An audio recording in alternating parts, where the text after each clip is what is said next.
Salut à tous et bienvenue pour un nouvel épisode des Superphysique Podcast. Je suis Rudy et je suis en compagnie de Fabrice. Nous sommes les fondateurs du site superphysique.org consacré à la musculation sans dopage que nous avons créé en 2009 et sur lequel vous pouvez retrouver des milliers d'articles, des vidéos et des podcasts afin de vous éviter de faire les mêmes erreurs que nous et d'éviter de perdre du temps. De manière plus personnelle, nous avons chacun nos propres sites. Pour Fabrice, c'est musculation-alter.fr sur lequel vous pouvez retrouver des articles sur l'entraînement à domicile ainsi que son livre du même nom. Pour moi-même, c'est sur rudicoya.com sur lequel je propose du coaching à distance depuis 2006, de véritables suivis, mais également des formations en fonction de votre morpho-anatomie, des livres comme le guide de la prise de masse naturelle et le guide de la sèche naturelle que je vous envoie personnellement chaque semaine de manière dédicacée, ou encore la formation Superphysique sur méthodesp.rudicoya.com pour les plus passionnés d'entre vous.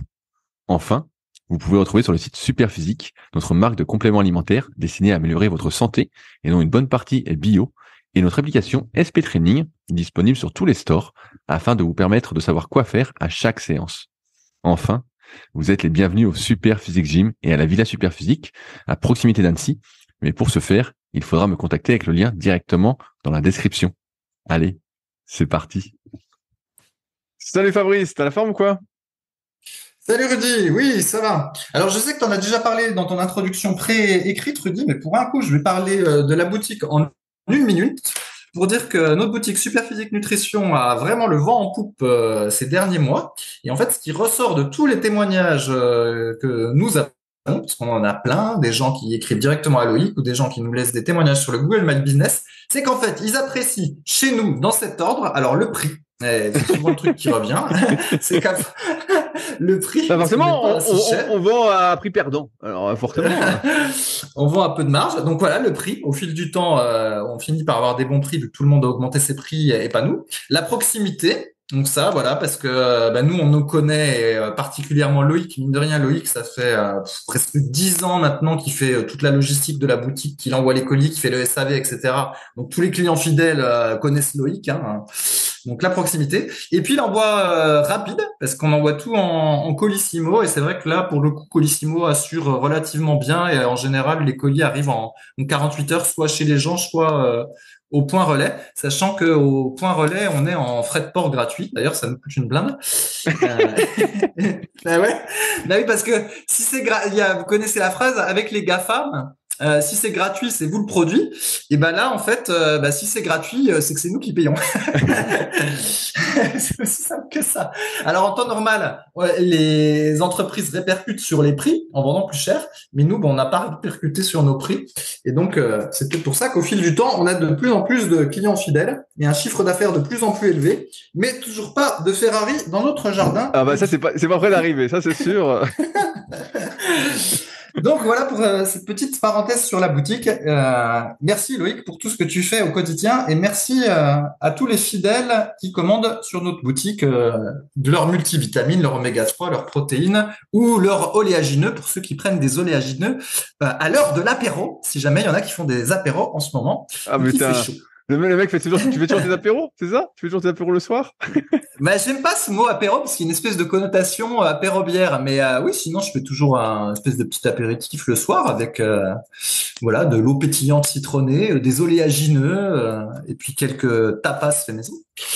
Et voilà, mais donc nos oléagineux, ils sont très très bien pour faire des Bah bien apéros, sûr, comme on ils sont dit. super. Hein. Moi, bah, t'as vu, j'en mange une tonne. Moi, je suis également Ça, j'ai vu. un très très bon client de la boutique. Hein. Ah ouais, ah, là, je vais pas dire le contraire parce que une usine à oléagineux, Rudy. Alors, la dernière fois, j'avais dit que justement, je buvais pas mal tout simplement d'eau avec du jus de citron. Et il y a un dentiste, on suppose que c'est un vrai dentiste et qu'il n'a pas dit qu'il était dentiste pour de faux sur YouTube, qui a rappelé que quand on abusait du jus de citron et de l'eau toute la journée, eh ben, ça pouvait abîmer l'émail des dents parce que ça fait un truc trop acide. Si je suis bien souvenu de ce qu'il a dit. Et donc, après avoir bu de l'eau citronnée, eh ben, il conseillait de boire quelques verres d'eau neutre pour entre guillemets nettoyer un peu les dents. Et ça tombe bien parce qu'instinctivement, je le faisais, et y compris d'ailleurs après avoir mangé des fruits. Ça dépend des fruits. Il y a des fruits où J'ai l'impression que c'est pas assez sur les dents, genre la banane, même si au fil du temps les bananes sont de plus en plus sucrées là, vu qu'elles se les modifient. Ouais, on a l'impression que ça fait comme les pastèques et tout ça là, quand les pastèques elles ont plus de pépins et puis elles sont de plus en plus sucrées. Les melons aussi sont de plus en plus sucrés, puis les bananes aussi. Mais voilà, au niveau des dents ça va. Alors que les pommes par exemple sur les dents, j'ai l'impression que ça attaque pas mal et donc après je bois toujours un verre d'eau et où je fais glou glou glou glou glou pour me nettoyer les dents. Voilà, et je fais pareil avec l'eau citronnée. Mais il avait raison. Pour ceux qui ne le font pas, qui voulaient prendre de l'eau citronnée, eh bien, il faut penser à se rincer la bouche avec de l'eau normale. Ensuite, Rudy, je ne sais pas si tu as vu, donc il y a la Coupe du Monde de rugby prochainement en France, si je ne me trompe pas. Bien sûr, ça donc, démarre il y a là. eu plusieurs... Ça démarre là. Ah ben voilà, ça démarre. Et donc du coup, il y a eu plusieurs articles. Alors un sur le Canard enchaîné et même un sur Philosophie Magazine, rapport au fait qu'il y a un certain nombre de professionnels du rugby, particulièrement dans la fédération anglaise, qui en fait font un espèce de coming out. Alors pas sur leur homosexualité, mais sur le fait que à force d'avoir eu des commotions cérébrales liées au contact rude en rugby, eh ben, il y en a qui ont des démences précoces. Et donc, je cite l'article, je cite une petite phrase. Donc, beaucoup de ces professionnels souffriront de problèmes neurologiques suite au choc sur le terrain. L'ancien pilier de la Nouvelle-Zélande, Karl Heinemann, témoigne être atteint à seulement 43 ans, donc c'est mon âge, de démence précoce, tout comme l'ancien talonneur de l'équipe anglaise Steve Thompson à 45 ans. Et en fait, une des explications, c'est qu'au fil du temps et de la professionnalisation du rugby, c'est que le gabarit des arrières est passé entre 1995 et 2019 de 83 à 92 kilos. Donc en gros, ils ont pris 10 kilos les mecs. Et pour les arrières, c'est passé de 104 kilos à 112 kilos. Non, pour les avants, c'est passé de 104 à 112 kilos. Donc c'est pareil, ils ont pris environ 10 kilos. Et forcément, les chocs sont de plus en plus violents. Et donc, du coup, le rugby n'a pas l'air d'être un sport santé, en tout cas à haut niveau, Rudy. Mais en même temps, on s'en doutait un peu, quoi. Je pense qu'il y en a beaucoup qui nous écoutent, qui ont vu le film avec Will Smith qui s'appelait Concussion. Peut-être ça doit être Seul contre tous en français. Et c'est un film justement qui montre en fait en foot américain, donc à la NFL, donc qui peut s'apparenter un peu au rugby avec les chocs, voire c'est bien pire même encore en NFL, malgré le fait qu'ils aient des protections, des casques, des épaulières, tout ça.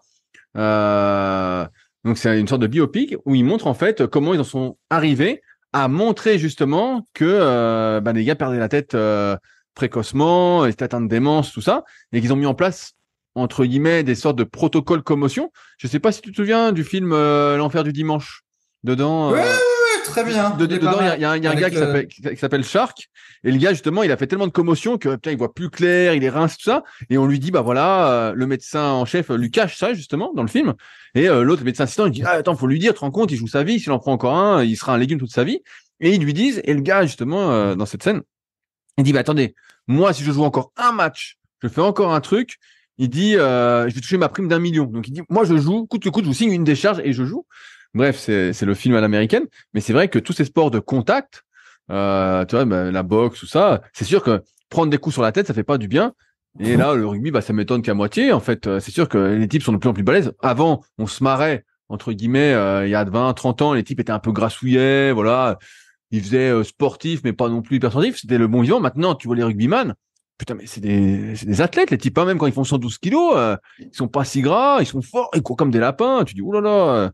Donc ouais, ça m'étonne pas du tout. Et pour ceux qui l'ont pas vu, ouais, le film Seul contre tous ou Concussion avec Will Smith, ça montre un peu comment la NFL a tout fait pour ne pas que ça se sache entre guillemets, pour pas qu'il y ait de mesures, pour encore une fois le pognon au détriment de la vie d'autrui. Tout est régulé malheureusement encore une fois par l'argent.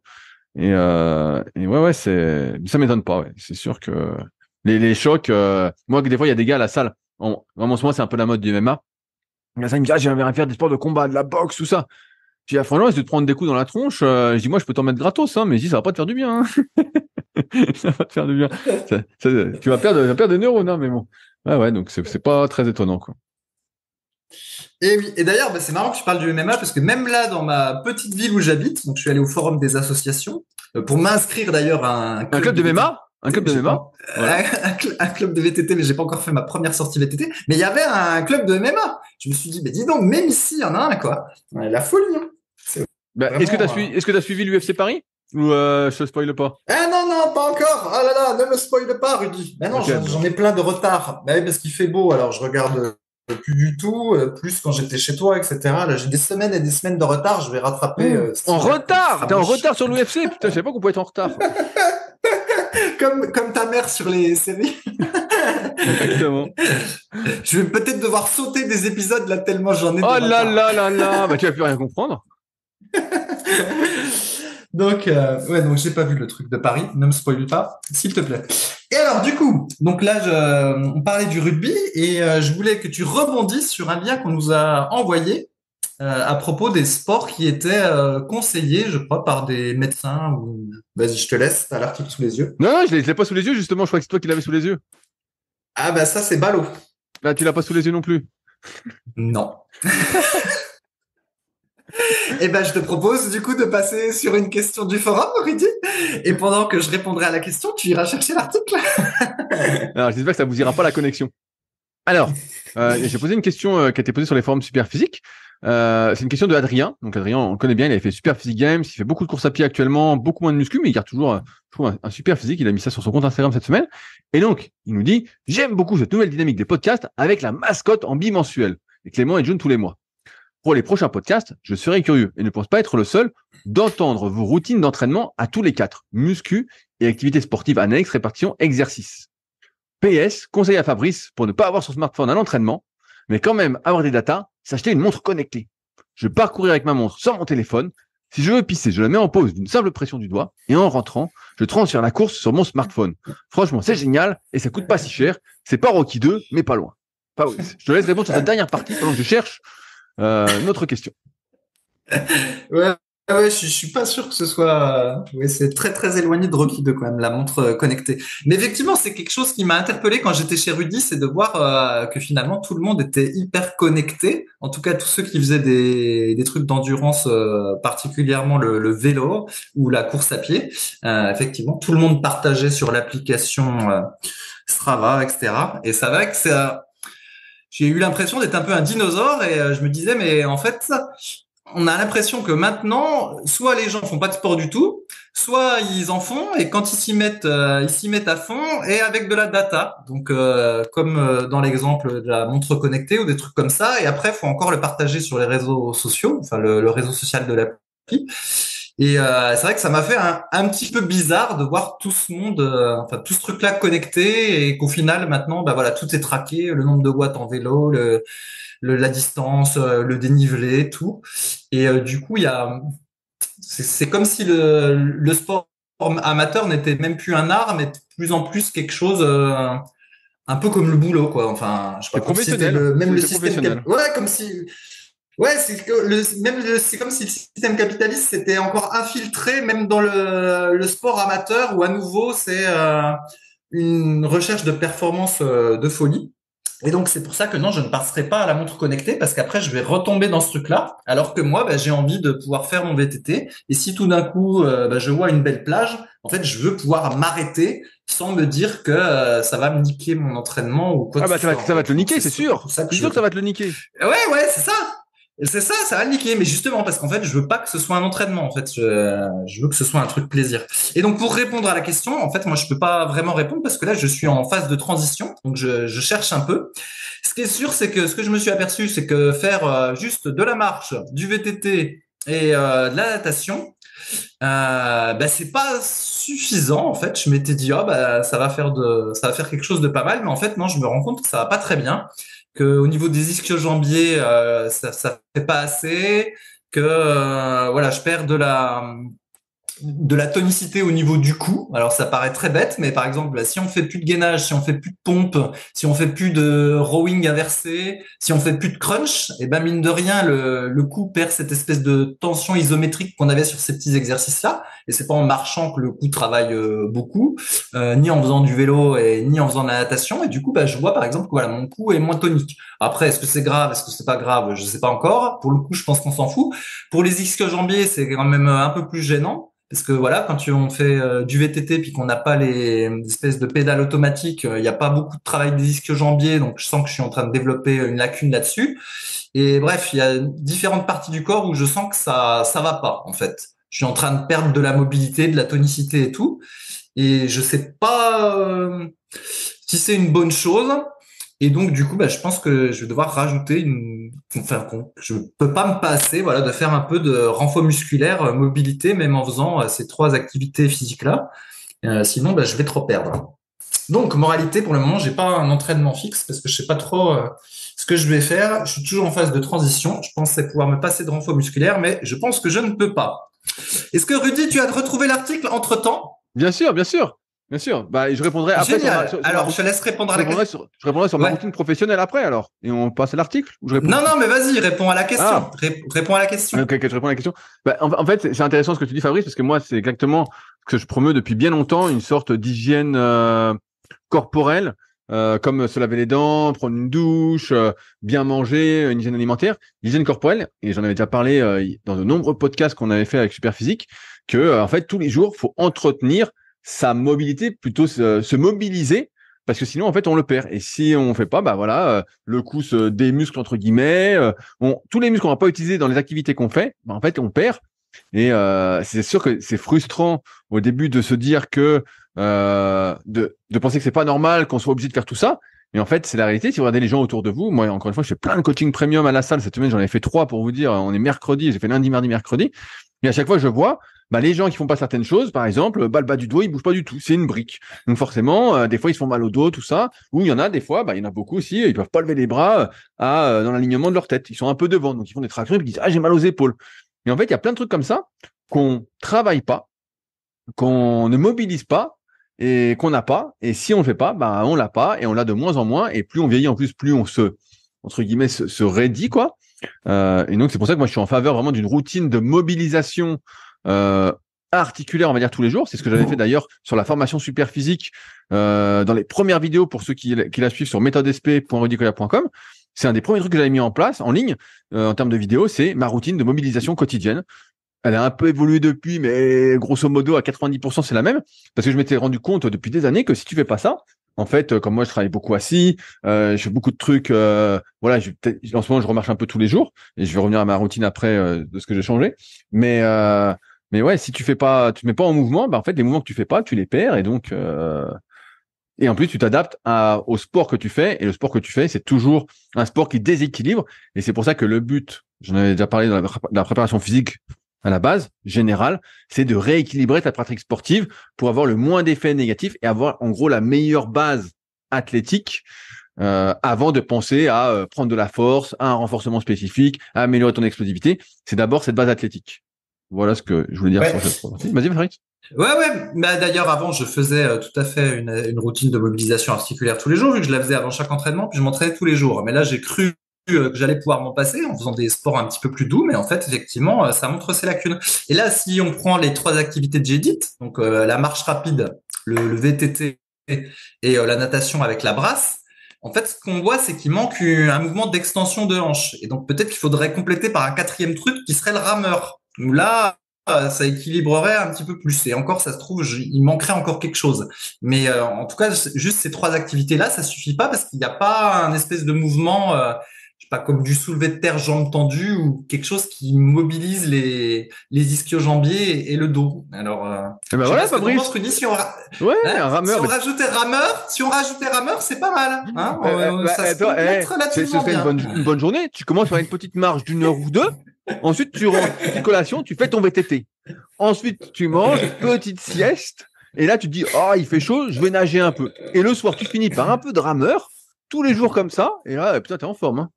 Là, Ouais. Non, mais évidemment, ce serait sur des jours, voilà, on alternerait un non, jour mais c'est sur sûr deux que ou un jour le sur rameur, c'est trois, mais bien. Hein. bon, C'est sûr que le rameur, c'est bien. Mais voilà. bon, Ça compléterait pas mal, je pense, le tout, mais puis encore, il y a pas de mouvement de traviole, c'est-à-dire que la colonne vertébrale est pas mobilisée en inclinaison et en torsion. Donc ça se trouve, au fil du temps, tu perds de tu perds l'inclinaison ça. et de la torsion au fur et à Bien mesure sûr. que tu prends de l'âge. Ouais, tu perds ça. Si Bien tu sûr. le mobilises pas exprès. Donc après, voilà, est-ce qu'il faut essayer de le conserver ou pas? Ça, c'est un autre débat, mais ouais, ce qui est sûr, c'est que si on ne fait pas de la routine spécifique, ben on perd, quoi. Donc un peu comme font les Asiatiques là, avec leur tai chi ou leur qigong tous les matins, en fait, finalement, c'est un peu ça qu'il faut faire, quoi. Bah oui. C'est ma conclusion. En fait, faire Je suis plein de content sport, ça suffit pas. je suis content de voir que tu m'écoutes, t'écoutes quand je parle dans les podcasts, quoi. Ça me fait plaisir. Alors, J'aime bien faire mes tests, moi, Rudy. attends, oui, il y a la deuxième partie de la question. Adrien, il voulait ça. Moi, ma routine, en fait, pendant un moment là, j'en faisais, je pensais un peu trop, où j'en étais rendu à 2 séances de muscu, 5 kayaks et 5 vélos, donc surtout du vélo d'appartement, du bike erg. Et donc, j'avais arrêté de marcher.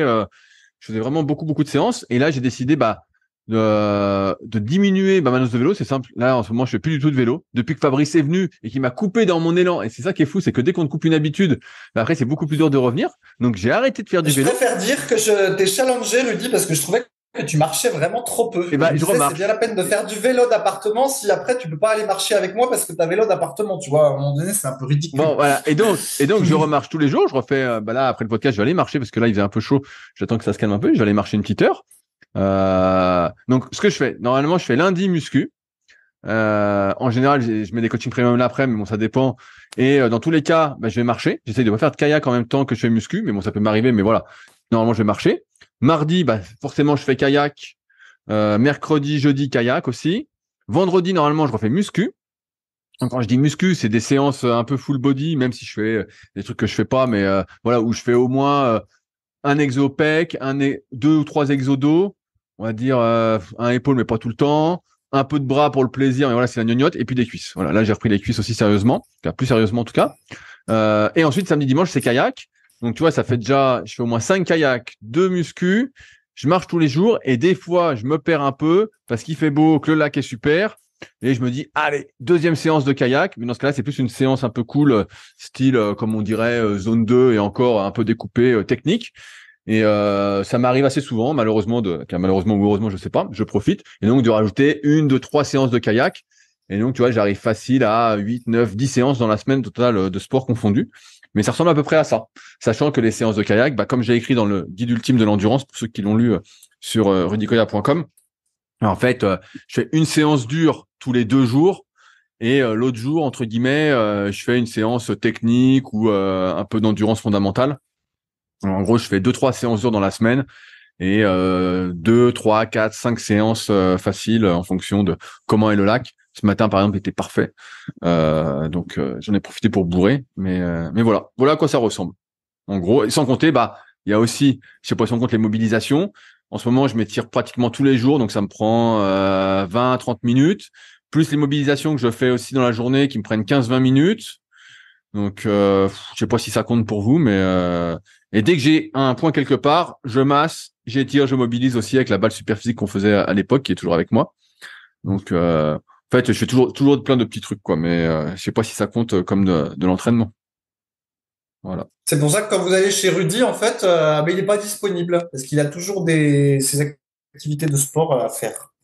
Pas à faire, mais avec plaisir. Mais Moi, je veux progresser. Je m'entraîne pas pour du beurre, hein. J'aime pas le beurre.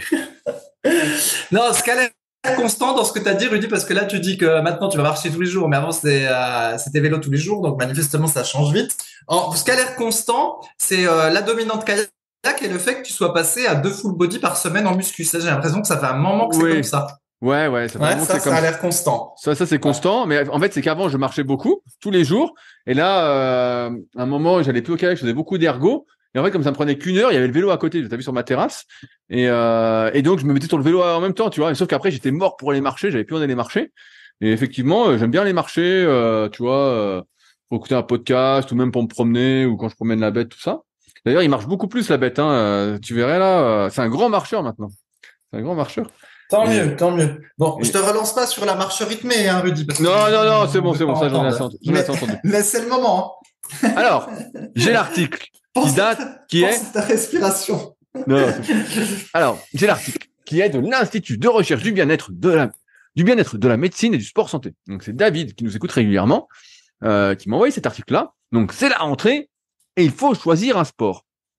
Et donc, dans cet article, il nous explique les sports conseillés qui sont bons pour le cœur, les sports conseillés mais sous surveillance, les sports entraînant des risques et conseillés avec l'encadrement d'un club sportif, les activités sportives loisirs, et les activités non sportives, blablabla. Et donc, allez. il nous explique tout ça. Et donc, pour Fabrice, j'ai sélectionné des activités. Donc, les activités sportives loisirs. Alors, dans cette catégorie, on va retrouver la pétanque, le billard, le tennis de table. À mon avis, ils n'ont jamais joué au tennis de table parce que c'est assez physique, le bowling et le tir à l'arc. Fabrice, est-ce que tu veux faire une de ces activités? Bon, cela dit, la pétanque, c'est bien pour rencontrer des gens parce que je peux te dire qu'il y a toujours plein de gens à la pétanque dans la petite ville où j'habite. Bien sûr, ils jouent tous. Regarde au Mobilhome avec Belette, là, qu'on y était, les gens, ils jouent toujours, ils arrêtent pas de jouer. Ils y jouent tout le temps. Alors, en fait, c'est la pétanque a un rôle social important. Mais vas-y, passe à la suite. Alors, les sports conseillés et excellents pour le cœur. La marche lent ou rapide avec ou sans bâton. Le cyclisme ou cyclotourisme en dehors de toute compétition. Fabrice, déjà 2 points. Troisième sport, la natation. Fabrice. J'ai déjà 3 sur 3 là. On a vu, t'as un cœur ultime. Ensuite, le ski de fond. Ça c'est ok, on peut en discuter. Course à pied ou jogging à votre rythme. Gymnastique douce, donc le tai chi, tout ça qu'on disait, les mobilisations. L'aquagym. Le rameur ou l'aviron, voilà, ça c'est solide. Le roller, ça c'est hyper casse-gueule, mais bon, c'est pas grave. Le golf et le théâtre, renforcement musculaire et activités comme le tai chi, tu vois, ils en reparlent. Ouais. Et non, mais en fait, je pense que cette liste, on comprend ce que ça veut dire. Et en fait, ce qui se passe, c'est que tout ce qui est écrit dans la liste, en gros, c'est des trucs que a priori, tu peux faire même en ayant 60 ans. En gros, c'est ça. Hein, le roller, peut-être pas. Comme ça. Peut-être pas le roller. Ouais, le roller, je sais pas pourquoi ils ont foutu ça là. Mais en gros, l'idée, on voit que cette liste-là, c'est des sports c'est des activités qu'on peut faire même en étant assez âgé. Et avant, j'aurais pris cette liste de haut. Puis j'aurais dit, attends, ils nous prennent pour des grands-pères, quoi, pour conseiller ça. Mais c'est vrai que quand tu regardes, les gens qui ne sont pas dans la polarisation hyper sportive, mais qui sont dans la polarisation, j'ai jamais trop fait de sport de ma vie, c'est vrai que ça paraît assez cohérent de commencer par ce type d'activité. Au moins, tu as une minimisation de la blessure et t'as pas beaucoup de techniques à apprendre. Et puis effectivement, c'est très bon pour la santé parce que ça met déjà en avant le cœur. Et puis en fait, c'est le meilleur truc à mettre en avant, c'est le cœur et pas le tour de biceps. Donc au final, ça me semble plutôt bien en fait. Bien sûr. Bien sûr. Non, mais moi aussi, mais elles sont bien. C'est la base. La base de la condition physique. Après, Vas-y. Ouais, vas-y, excuse-moi. Sur le golf, un peu plus de doute sur le golf et le dos. Sur la partie où on marche entre les trous, ça n'a pas de problème. Après, voilà, le geste du golf, est-ce qu'il est bon pour tout le monde? Ça, je sais pas. C'est peut-être le mini-golf.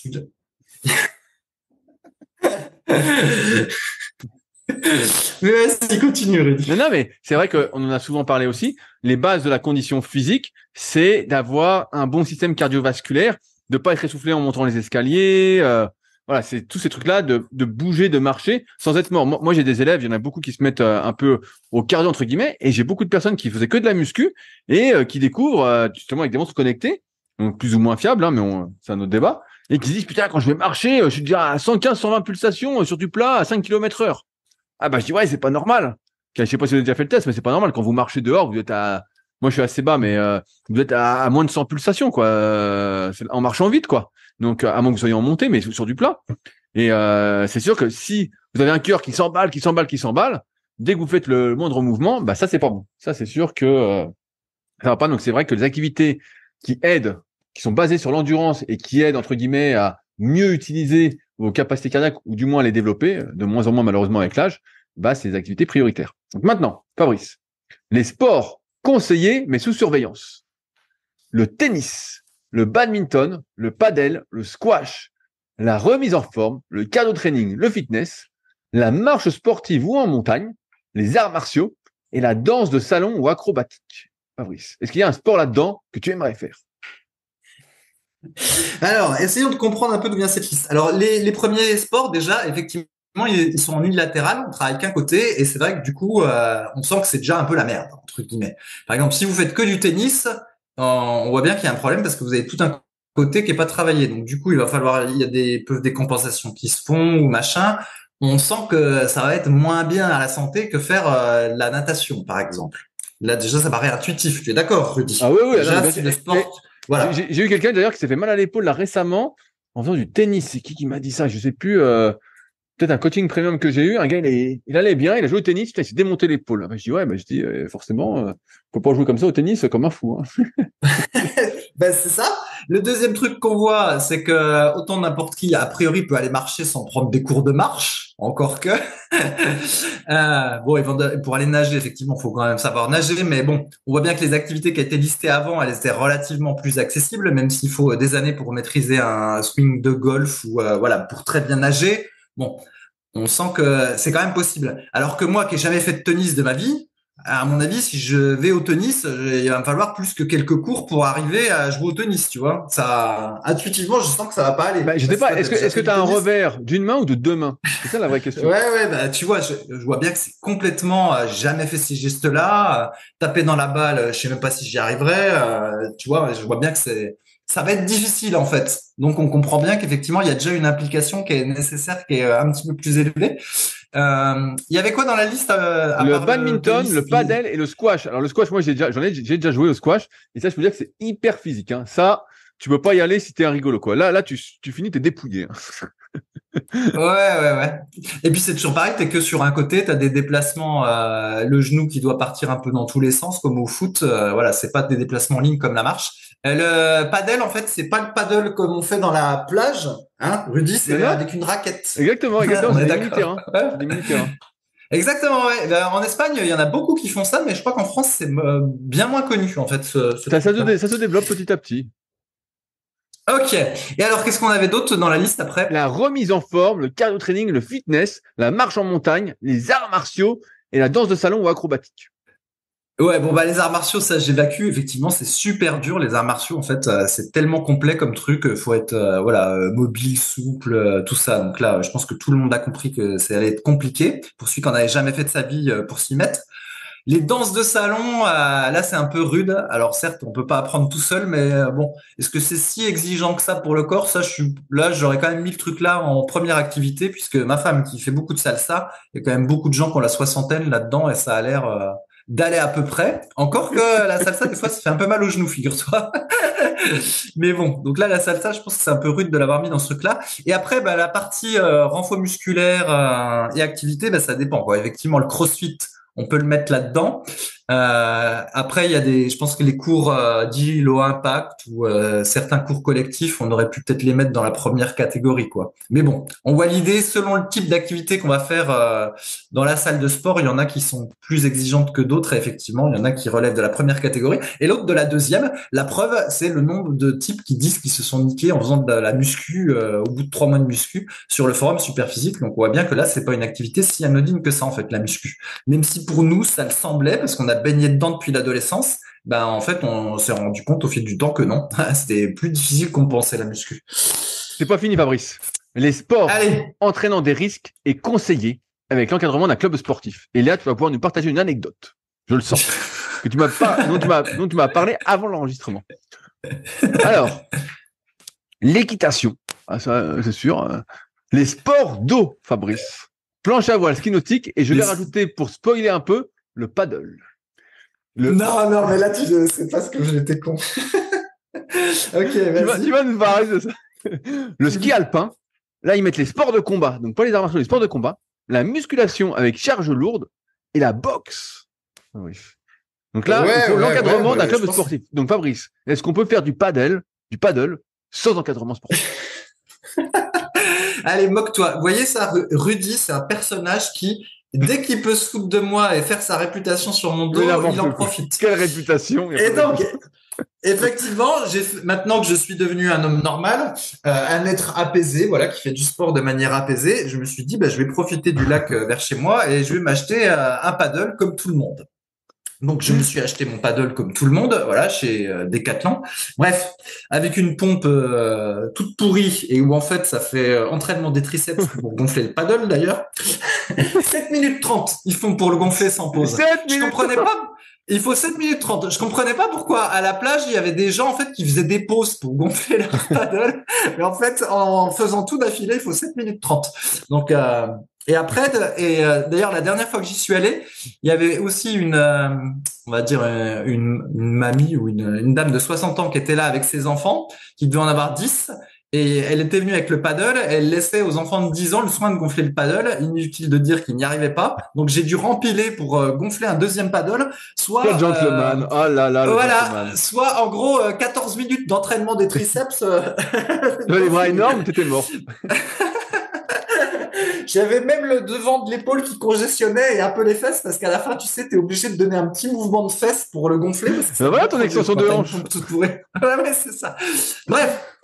Et donc, tout heureux, voilà, je fais du paddle sur l'eau et en fait, j'avais pas le bon geste technique et mon geste ressemblait à celui de tous les débutants que je vois sur l'eau parce qu'après, je les ai regardés puis ils faisaient tous comme moi.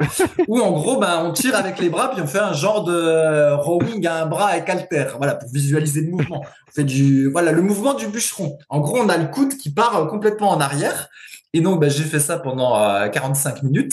Tout content de moi. Et puis évidemment, bah, le lendemain, j'avais mal à l'épaule parce que bah, en fait, j'avais trop tiré l'épaule vers l'arrière, ce qui a toujours été un mouvement un peu sensible chez moi, comme le curl incliné. Voilà, dès que j'ai le coude qui est très en arrière, en fait, ça me titille l'épaule gauche. Ça fait 25 ans que c'est comme ça ou 30 ans que c'est comme ça et ça n'a pas changé. Et c'est revenu sur le paddle, alors qu'en fait, voilà, le geste, comme expliqué dans les tutoriaux YouTube que j'ai dû finalement me faire chier à consulter parce que voilà, je trouvais pas comment faire. Et ben en gros, faut avoir le bras arrière tendu puis faire un mouvement comme m'a expliqué Rudy qui ressemble plus à un espèce de pullover à la poulie haute et pas un mouvement de rowing. Et comme ça, a priori, on préserve ses épaules. Mais je ne donne pas bien le mouvement. Et effectivement, en fait, j'aurais dû être encadré. Et c'est là que je me suis dit, ça se trouve, j'aurais dû prendre un cours de paddle en fait pour bien commencer, au lieu de penser que n'importe qui pouvait aller dessus et faire le truc. Et ça m'aurait évité d'avoir mal à l'épaule. Et comme maintenant je fais de la natation par-dessus un peu la douleur à l'épaule, ce qu'il faut pas trop faire, et ben voilà, ça fait déjà une semaine que j'ai mal à l'épaule. Eh ouais, voilà, parce que j'ai pas fait la formation paddle. Bah non, mais donc maintenant, tu devrais, dans ta nouvelle philosophie, ne pas faire natation en attendant que l'épaule guérisse. Je comprends pas. Ouais, c'est ça. Ben non, mais c'est vrai, tu as raison, tu as Bah raison. alors, bah Et qu'est-ce qui donc se du passe? coup, Je crois que t'étais là, apaisé, t'avais pas besoin, tu pouvais ne ouais, rien ouais, non, faire. mais tout à fait, mais j'ai fait un compromis. En fait, j'ai fait des séances de natation plus petites parce que je me suis dit, putain, si je repère la natation parce que j'arrête, etc., faut trouver un compromis. Mais effectivement, en fait, faudrait pas trop forcer dessus. Mais après, si j'arrête la natation puis que je reprends, cette fois-ci, j'aurai mal à un autre endroit, selon la règle consacrée que une fois que tu as passé la quarantaine, dès que t'arrêtes un truc un petit peu trop longtemps, c'est la galère pour reprendre. Donc du coup, voilà. La planche à voile. Alors je confirme, même en prenant des leçons, si on monte pas bien la voile, on se fait mal au dos. Ça m'est arrivé aussi. Donc là, je suis bien d'accord avec le truc. Et puis bah, les sports de combat, on a déjà expliqué, voilà, que ça fait des dégâts sur le cerveau et tout ça. Donc oui, en final, cet article-là qui semblait à première vue un truc un peu prout-prout, je me suis dit bah non, en fait, avec le recul, il est pas si déconnant cet article. Et c'est vrai que sans encadrement, bah finalement, t'as pas tellement d'activité. C'est beaucoup, voilà, bah, de la marche, un peu de vélo, etc. Et en fait, c'est pas fou finalement, vu que avant, bah, quand on faisait du sport, on était dans un club. En fait, on n'était pas livré à nous-mêmes comme en salle de muscu ou comme sur le paddle ou comme sur toutes les nouvelles activités qu'on a inventées aujourd'hui. Donc, au final, non, je me trouvais plutôt sage cet Bien article. sûr, non mais bien sûr. Et en fait, ce qu'on oublie souvent avec notre ego des fois surdimensionné, c'est qu'en fait, comme tu l'as dit, quand tu vieillis, t'es plus enfant, tout ça, on a plus de difficultés à apprendre. Et donc en fait, il faut quelqu'un qui est déjà dans le milieu pour nous apprendre les rudiments. Moi, en kayak, c'est comme ça que ça s'est passé. Pendant des années, j'ai essayé d'apprendre tout seul parce que personne, j'ai cherché des gens pour m'aider, tout ça. Les gens étaient pas disponibles, ils voulaient pas, nanana. Et en fait, pendant des années, je faisais n'importe quoi malgré que je regardais les vidéos, les trucs, voilà. Et c'est à partir du moment où j'ai rencontré bah, mon pote que tu as vu, là, Chris, au kayak, voilà, qui lui est vraiment passionné, qui était entraîneur, tout ça, que ça s'est débloqué, en fait, que j'ai accéléré d'un coup, que maintenant j'ai conscience de la bonne technique, tout ça, mais sinon sans ça, en fait, c'était mort. Et c'est pareil, là, il parle de la musculation avec charge lourde, mais c'est pareil. Moi, le plus gros de mon travail en termes de coaching, dans ce que je propose notamment à distance, c'est de corriger sur vidéo les vidéos que mes élèves m'envoient de leur exercice en leur disant bah tiens on va mettre plus léger, on va tester ça, tiens regarde cette vidéo. C'est vraiment la technique avant toute chose et des fois on veut griller les étapes, on se dit bah non il y a pas besoin. Pareil là il parle du ski alpin. Moi quand je suis arrivé en Haute-Savoie en 2012, j'ai pris je sais pas combien de cours de ski pour apprendre à skier parce qu'en tant que bon Parisien on avait été genre 2 fois avec l'école quelques jours, j'étais première étoile. Champion du monde quoi et donc j'ai dû prendre des cours parce qu'en fait j'ai tout de suite vu que sinon j'allais me niquer et c'est pareil dans plein de sports en fait où ok ça coûte de l'argent mais mieux vaut se faire encadrer au moins quelques séances par un pro ou quelques mois voilà peut-être 1 ou 2 fois par semaine ou voilà ou des coachings à distance pour des trucs que vous maîtrisez déjà Par exemple, moi, je refuse tous les débutants en muscu à distance parce qu'il y a trop de travail technique. Mais il faut vraiment faire appel, comme quand on était gamin, à des entraîneurs. Aujourd'hui, il y en a plein. Voilà, on faisait comme dans des clubs sportifs. Aujourd'hui, avec nos horaires tous un peu disparates, on a du mal à rejoindre des clubs sportifs. Mais c'est dans ce cas-là, il faut faire appel à un entraîneur privé et prendre quelques leçons. Sinon, on peut se niquer hyper facilement. Tout ce qu'on n'a pas fait, on disait avec Fabrice, durant notre adolescence, en fait, c'est pas très ancré. On l'a pas. Et donc, quand on démarre, eh ben en fait, on n'a rien qui va, quoi. On n'a rien qui va. Donc, il faut prendre des cours et puis être motivé en plus pour faire ça sur le moyen long terme pour bien apprendre, quoi. Sinon, on fait de la daube et on peut se niquer. Ouais. Et ben, c'est ça. Ben, c'est un bon exemple avec la natation. Donc, moi qui nageais déjà dans un lac quand j'étais adolescent, mais en brasse.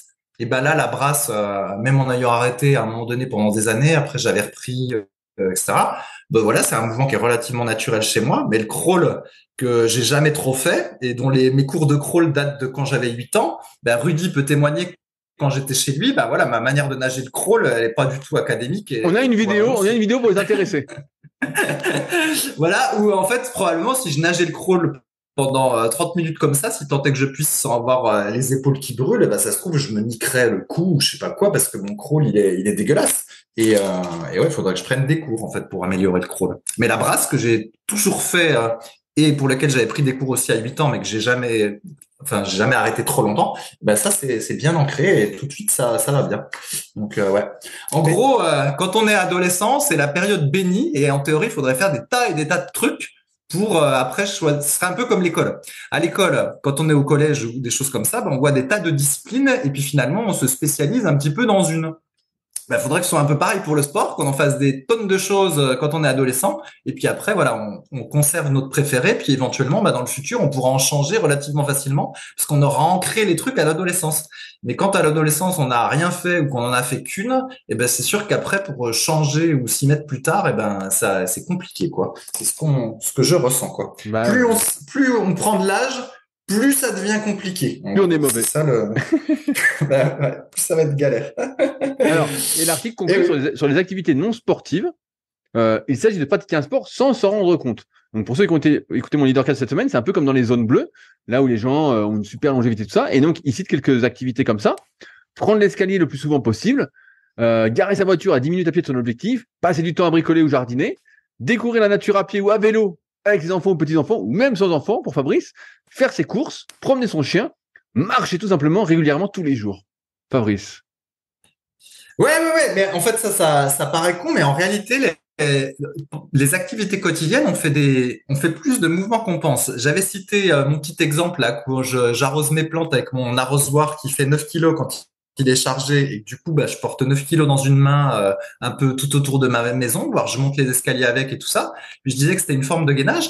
Mais il y a un truc aussi tout con sur lequel, du coup, j'ai dû mettre l'accent avec ma blessure au dos, c'est ramasser un petit truc par terre. Alors, je parle pas de ramasser, je sais pas, une charge de 20 kilos où là, a priori, il y a qu'une façon de faire, c'est celle qu'on nous rabâche tout le temps, où faut plutôt fléchir les jambes, garder le dos droit et puis faire un espèce de soulevé de terre sumo, en gros, pour ramasser une grosse charge par terre. Mais quand vous avez un tout petit truc à ramasser par terre, en fait, il y a plusieurs possibilités pour le faire. On peut faire un espèce de squat complet, on prend l'objet puis on remonte. On peut se mettre en position fente ou du cavalier servant, là, comme ils aiment bien dire dans les documentations liées au dos, où en gros, on fait une espèce de fente profonde, on ramasse l'objet. Donc, on peut le faire avec la jambe gauche en avant ou on peut le faire avec la jambe droite. On peut faire une espèce de soulevé de terre, jambes quasi tendues ou un soulevé de terre avec les jambes relativement fléchies, avec le dos rond ou avec le dos plat et tout ça. Et mine de rien, moi, je me suis aperçu que chez moi, c'était très souvent dans la journée que je devais ramasser quelque chose ou brancher une prise, débrancher une prise ou des trucs comme ça. Et avec ma blessure au dos, j'avais pris l'habitude de le faire que d'une seule façon, c'est-à-dire en faisant un squat complet. Et maintenant, petit à petit, j'essaye de rajouter d'autres façons. Mais du coup, je suis obligé d'y penser parce que sinon, je reviens toujours à la technique squat complet. Et mine de rien, dans une journée, quand vous débranchez votre ordinateur pour le rebrancher à un autre endroit, ou voilà, quand il y a une feuille de papier qui tombe par terre, ou quand je sais pas quoi, moi, il faut ramasser le tas de chenilles ou quoi que ce soit. Il y a des tas de fois où on va se pencher dans la journée, peut-être une dizaine ou une vingtaine de fois. Et si à chaque fois on varie les mouvements, mine de rien, ça fait pas mal de petites sollicitations pour le dos. Et en fait, j'en ai pris conscience quand, après ma blessure au dos, pendant de nombreuses semaines, j'ai arrêté de me pencher en avant. Et ben mine de rien, après les 6, 8 semaines et tout ça, plus ensuite une période où je faisais ce qu'on appelle de l'évitement, c'est-à-dire que j'évitais complètement certains mouvements. Et ben l'espèce de mouvement de faire un soulevé de terre, jambes quasi tendues, dos rond, et ben au final je l'ai pas fait pendant des mois et des mois. Et ben maintenant que je le refais, c'est dur en fait. J'ai du mal à le refaire. Ça me tire un peu le dos, ça me tire un peu les ischios et tout ça. Et ben, simplement de l'avoir pas fait pendant un certain temps.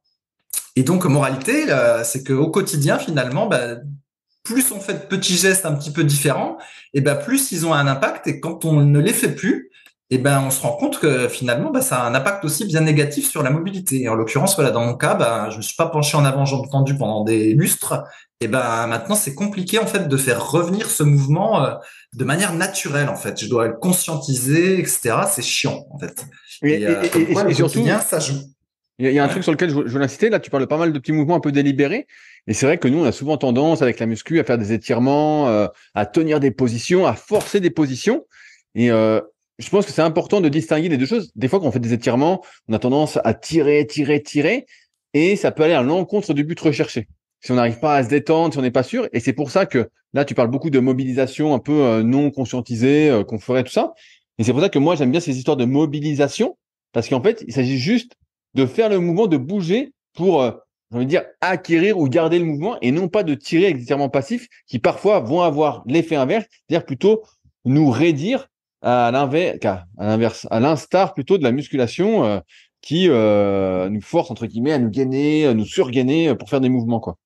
Donc, je voulais bien distinguer les deux, quoi. Oui, oui. Et dans le bouquin de Stuart McGill que j'avais lu, alors lui disait, je sais pas d'où il sortait ce truc-là, il disait que si tu faisais en gros un squat sumo complet tous les jours, en gros si tu ramassais quelque chose par terre une fois par jour en faisant un squat complet, et ben ça c'était suffisant de le faire juste une rep par jour pour garder cette mobilité-là toute la vie. Bon, j'y crois pas trop, mais bon, non, pas du tout. Une par jour, tu te rends compte, c'est rien du tout. Je sais pas, mais en même temps, il est vrai que déjà, si tu le fais même pas une fois par jour, c'est sûr que ça va se barrer très très vite. Donc bon, en tout cas, voilà. Et effectivement, moi, je suis sûr que ma mère, en fait, je suis pas sûr qu'elle soit capable de descendre en squat complet sumo. Ah bah non. Moi, elle a du mal à descendre sur le canapé, donc. Mais une fois qu'elle est dessus, elle est dessus, hein. Ça, c'est sûr. Ouais. Et alors, ce que j'ai remarqué aussi, et Rudy a corroboré, mais ça, c'est peut-être à cause de notre passif de muscu, c'est que souvent, nous, on a tendance à garder une position assez longtemps. Par exemple, en étant assis sur une chaise, moi, j'ai pas 150 000 positions. En gros, soit je suis assis jambes fléchies, soit je suis assis jambes tendues, on va dire, pour simplifier. Mais voilà, j'ai essentiellement que 2 positions. Alors que je vois ma femme, des fois, elle se met limite un peu comme en tailleur lotus sur sa chaise. Des fois, elle se met les pieds, comment dire, les genoux complètement écartés, comme si elle voulait étirer les adducteurs. Enfin, elle a toujours 50 000 positions de manière non délibérée quand elle est assise sur une chaise. Et dans le lit, c'est pareil. Enfin bon, elle a toujours des positions pas possibles. On veut pas savoir ce qui se passe dans le lit, Fabrice. Hein. Ça ne regarde que toi. Hein. Et au final, je suis toujours un peu étonné parce que elle a vraiment une bonne mobilité au niveau du bas du corps, sauf les chevilles. Ça, c'est le fait d'avoir porté des talons hauts pendant trop longtemps. Elle a une mobilité de cheville qui est dégueulasse. Mais le reste, elle est vachement mobile alors qu'elle fait pas grand chose pour sa mobilité, en fait. Sinon, d'avoir toujours des positions, sans les conscientiser, en fait, naturellement, des tas de positions différentes. Alors que moi, j'en ai pas tant que ça de positions différentes. Et donc, ce qui fait que si je fais pas cette routine de mobilité articulaire, ben, au final, je perds en mobilité. Donc, et voilà. Et si on regarde les enfants à la plage, si vous regardez les petits enfants à la plage, si vous en avez ou si vous regardez les enfants des autres, bon, on les voit, ils sont toujours en train de gigoter. Hein. Les filles, elles font une espèce de roue là où elles posent les mains par terre et puis elles font la roue avec les pieds. Ils sautent dans l'eau, ils courent, ils rampent, ils marchent à 4 pattes. Enfin, ils sont toujours en train de bouger. C'est un truc de ouf, quoi. Et puis, bah, les parents ou moi qui regarde, ben voilà, nous on est le cul sur la chaise ou le cul sur la serviette. Et pendant qu'eux, ils ont fait 2 heures d'entraînement mobilité, bah, nous on a fait 2 heures sur la serviette. Et après, ben voilà, on perd cette mobilité. Et après, t'es obligé de faire 2 heures chez toi en plus d'entraînement mobilité. Ouais, c'est ça. C'est la caricature, mais c'est vrai que quand on regarde les enfants, tout ce qu'ils font, on se dit mais c'est incroyable, quoi. qu'on perde autant la mobilité par rapport à ce que eux ont, quoi. Et puis le pire, c'est qu'après, tu deviens tellement, en fait, peu mobile que rien que de faire ces petits mouvements que les enfants font, c'est un super effort, quoi. C'est un truc qui te crève, quoi. Donc à la fin, c'est l'engrenage. Si tu te mets pas à le faire, et ben, tu le perds de plus en plus, tu l'as de moins en moins, et rien que de bouger devient difficile, quoi, en exagérant, quoi. Ouais, c'est ça, puis en plus, ça te génère une douleur. Et par exemple, voilà, moi, ça, c'est un truc que j'ai beaucoup lu ces derniers temps, j'en ai peut-être déjà parlé en podcast, c'est qu'en fait, là, mon dos, il est complètement guéri, voilà, à l'IRM et tout ça, sauf que j'ai encore des espèces de douleurs. Et en fait, semble-t-il, c'est des douleurs un peu préventives. C'est comme si le dos disait, oh là là, je veux pas aller dans cette position, ça va me refaire mal comme avant, donc j'envoie un signal de douleur. On peut l'interpréter un peu comme ça. Et donc, effectivement, moins tu bouges, en fait, plus après, quand tu vas aller vers une amplitude un peu différente de d'habitude ou quelque chose, tu peux avoir une douleur, mais pas nécessairement parce que tu t'es abîmé. Mais c'est comme si le cerveau disait, oh là là, je veux pas trop aller dans cette direction-là, j'ai peur de me faire mal, tu vois. Et donc, en plus, tu peux choper des espèces de douleurs qui servent à rien, mais préventives. Tu vois l'idée, Rudy? Tout à fait, bah bien sûr, bien sûr. Je sais bien, malheureusement, comment ça se passe. Eh ouais. Donc, ouais. Alors, on en est. il y a une question que je voulais traiter absolument, parce que c'est un constat qu'on a tous fait à la salle, donc au Super Physique Gym, donc ma salle à proximité d'Annecy, où vous êtes les bienvenus si vous êtes de passage encore une fois, ou si je cherche une salle un peu différente. Bref, je ne fais pas le topo. Ma question porte, donc c'est une question de Arthur. Ma question porte sur un exercice de plus en plus répandu et présenté comme la meilleure alternative au squat bar, le belt squat. Je ne pratique plus de squat depuis des années, ayant une morpho assez peu adaptée, fémur long, ossature assez fine. Vous pouvez imaginer que ce soit une sauterelle, suivant la codification de la méthode Superphysique. Ayant souscrit à une nouvelle salle il y a quelques semaines, j'ai enfin pu tester du belt squat, hamstring. Et je dois dire que le ressenti durant la séance est assez bon. Cela permet vraiment de travailler les quadriceps en série longue, en mouvement de flexion, tout en supprimant le facteur cardio inhérent à la stabilisation d'une barre ou à la compression de la charge de la cage thoracique comme sur un hack squat. Cependant, je me suis posé la question de l'étirement provoqué par l'exercice. En effet, j'ai testé cet exercice après 2 séances sans faire les jambes et malgré une intensité assez élevée, gros volume, série longue, RPE 7 à 8 sur 10 sur chaque série et une amplitude de mouvement très large, flexion plus profonde que sur un squat bar, je n'ai ressenti le lendemain que très peu de courbatures. Pourtant, considérant les facteurs suivants, pas entraîner les jambes depuis 2 semaines, gros volume, intensité assez élevée, amplitude large, ma morphologie qui tend à donner des courbatures au quadriceps assez facilement, notamment les insertions du vaste interne, je m'attendais à des courbatures élevées. Autant dire qu'avec ces facteurs, si j'avais fait une séance similaire au squat, j'aurais eu du mal à me lever pendant 3 à 4 jours. Comment expliquez-vous ceci? Doit-on en déduire que le stress mécanique de cet exercice est moindre que sur du squat bar? Alors, je vais raconter notre expérience avec le belt squat au Super Physique. Quand c'est apparu, effectivement, quand Michael Gundil l'a plutôt popularisé avec la méthode de la V3, il y a des gars à la salle qui se sont dit, tiens, ça a l'air bien, on va tester. Et donc, on a testé plusieurs choses. Un, de le faire soit à la barre guidée. Donc, voilà, on se met entre un pied de chaque côté de la barre guidée, on se surélève si la barre guidée descend pas assez bas, on met une ceinture de belt squat ou une ceinture de lest, on s'attache à la barre, et puis voilà. Donc, ça fait un très bon belt squat, ou à la poulie. Et au fur et à mesure des semaines, on a tous testé, on s'y est mis un peu tout ça, et on est tous arrivés aux mêmes conclusions, ce qui fait que plus personne ne pratique l'exercice au Super Physique Gym depuis. Pour les raisons suivantes. Un, effectivement, durant l'exercice, on ressent bien les quadriceps, ça gonfle, on est content, on se dit putain, super. Comme toi, Arthur, le lendemain, on n'a pas de courbature. Alors peut-être que parce qu'on avance moins les genoux, parce que peut-être qu'on penche moins le buste, donc il y a moins d'étirement. Mais surtout, on a arrêté, parce que le fait de ne pas avoir de courbature, ça nous aurait fait plaisir, hein, si on prenait des cuisses et voilà, c'est qu'on a vu qu'on gagnait pas de cuisses, en fait. On progressait en série longue, donc des séries de 12, 15, 20, il y a même qui ont essayé des séries plus courtes, hein, s'il y en a qui ont des trucs à dire là-dessus, mais on a vu qu'on gagnait pas de cuisses et que même on pouvait en perdre. En fait, sur le coup, tu gonfles, donc t'as pas de courbature, donc t'as un traumatisme sans doute qui est pas très intense pour les raisons que je viens de citer. Et en fait, tu prends pas de cuisses. Tu prends, là, je parlais avec un pote tout à l'heure à la salle, qui avait pris plus de 40 kilos sur son belt squat, vraiment de progression. Et en fait, il a pas pris de cuisses. Et on peut, ouais, et pourtant, il avait pas des super cuisses. Avant, il avait plus de cuisses, il s'était fait mal au dos, donc il avait arrêté de faire les cuisses pendant un moment. Donc il avait pas mal perdu de cuisses. Il s'est dit, tiens, je vais faire ça, ça va regonfler. Et ça n'a pas regonflé du tout avec le belt squat.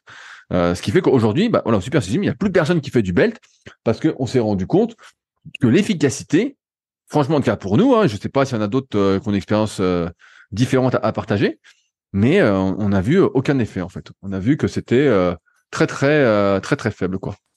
Donc voilà l'histoire du belt squat, Arthur. Et donc ce que tu dis, c'est exactement ce qu'on a remarqué par plus d'une dizaine de personnes au Super Physique Gym pour ceux qui ont testé, quoi. Donc, c'est pas surprenant et c'est pour ça qu'on n'en fait plus et qu'on n'est pas spécialement fan. Ok, et donc Vas-y, Fabrice.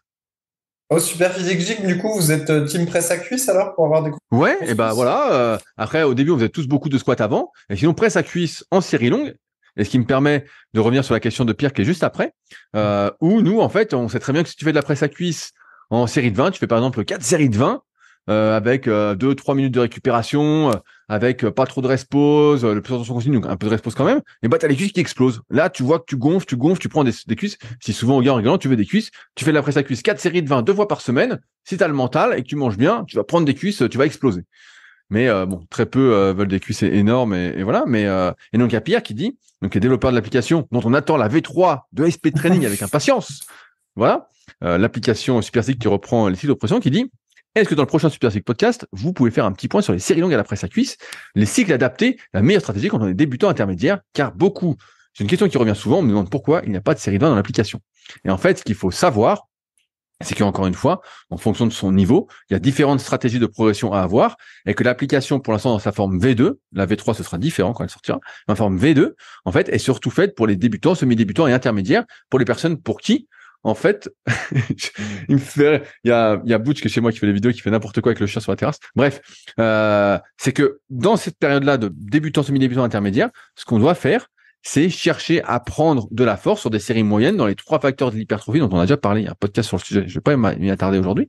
Mais et c'est pour ça qu'on va plutôt faire des cycles de 8, 12 ou 8 à 15 ou 10 à 15 dans l'application plutôt que le fameux cycle 4 x 20 ou 4 x 12, 20 qu'on va plutôt réserver à des pratiquants plus confirmés qui ont déjà beaucoup de force et pour qui rajouter toujours des poids, et on le sait, devient de plus en plus dangereux. Et donc, on essaye de limiter la progression, entre guillemets, sur les poids au profit d'une progression dans la longueur de série, ce qu'on appelle le stress métabolique, qui permet aussi de progresser tout en minimisant un peu les risques, même si au bout d'un moment, avec les années, si vous faites des séries de 20 à 400 à la presse, c'est ok pour les cuisses, c'est bien, mais pour les genoux, tout ça, c'est sûr que ça va mal finir, quoi. C'est sûr que vous usez votre capital articulaire beaucoup plus rapidement. Mais voilà pourquoi dans l'application, il n'y a pas ça. Voilà, Fabrice. Ah ouais. 4 x 20 à la cuisse, 4 x 20 à la presse à cuisse, c'est horrible, hein. Moi, je n'arrivais pas à le faire. En fait, à la presse à cuisse, le seul truc que je pouvais faire, c'était un truc un peu à la Dorian Yates, où il y a que la série finale qui est la plus difficile, et puis tu as une espèce de montée pyramidale avec des poids relativement élevés. Tu vois ce que je veux dire, Rudy? Bien sûr, tout à fait. Voilà. Voilà. Donc, je donne un exemple. Imaginons que la série finale, ce soit 20 à 100 à la presse à cuisse. Et ben, en gros, j'aurais fait la première série 20 à 60, 20 à pas, 70, 20 à 80 et 20 à 90. Enfin, quelque chose comme ça. J'aurais démarré peut-être à 20-20 pour les séries d'échauffement. Enfin, j'aurais fait des séries avec une base plus légère, mais qui aurait été appelée série d'échauffement. Mais les séries de travail, en fait, je les aurais fait en pyramidal montant et il y aurait eu une seule série qui aurait été vraiment à fond parce qu'en fait, c'est trop difficile, en fait. T'es un vrai hater, toi. Hein. Toi, t'es un vrai hater, ça. Ouais. Non, mais pour les cuisses, en fait, c'est trop difficile de faire des séries avec la même charge, entre guillemets, au taquet, même si on n'est jamais au taquet avec les cuisses, entre guillemets, mais c'était trop dur, en fait. Ouais, Donc, voilà. moi ça se faisait bien. Moi je faisais ça 2 fois par semaine dans mon garage à la grande époque. C'est sûr que avant la séance, t'as une appréhension de fou. Tu veux pas y aller. Et puis une fois que t'es dessous, de toute façon, tu fais, hein, tu fais. Puis bon, c'est sûr que tu prends des cuisses là, tu fais 4 x 20 à la presse. À un moment, je faisais même 4 x 20 au hack, 4 x 20 à la presse. Parce que j'avais une presse body solide que j'avais modifiée un peu dans mon garage chez mes parents. Et je faisais ça 2 fois par semaine.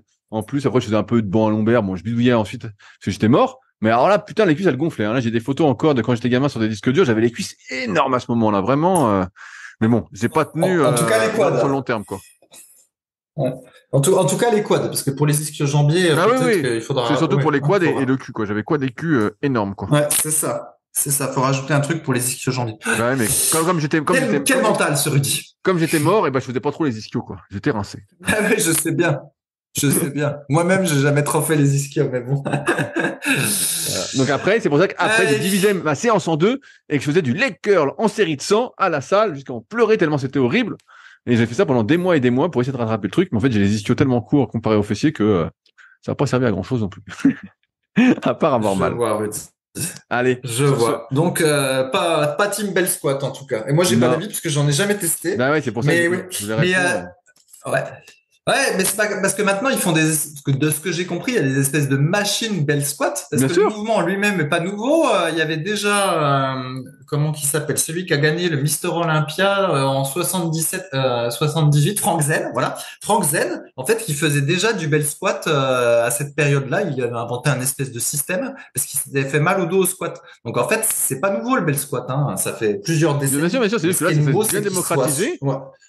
Et Et puis c'est sur des machines, enfin, c'est une espèce de une station qui est faite pour ça, de ce que j'ai compris. Alors que lui, il bidouillait avec une ceinture à dips ou un truc comme ça, quoi. bien sûr, bien sûr. Effectivement. Ok. Sur ce, ça fait plus d'1 heure qu'on est ensemble. On va donc s'arrêter là pour aujourd'hui. On espère que vous avez passé un bon moment. Et puis, comme d'habitude, si vous avez des questions, n'hésitez pas à utiliser les forums Superphysique. Ils sont faits pour. Il y a encore pas mal d'animations dessus. Donc, n'hésitez pas. On répond à l'écrit. Et les meilleures questions, entre guillemets, selon moi, vu que c'est moi qui les sélectionne, et ben, on les traite directement dans les podcasts. Sur ce, et ben, on se retrouve la semaine prochaine pour un nouvel épisode dans la bonne humeur. Salut à tous. Salut!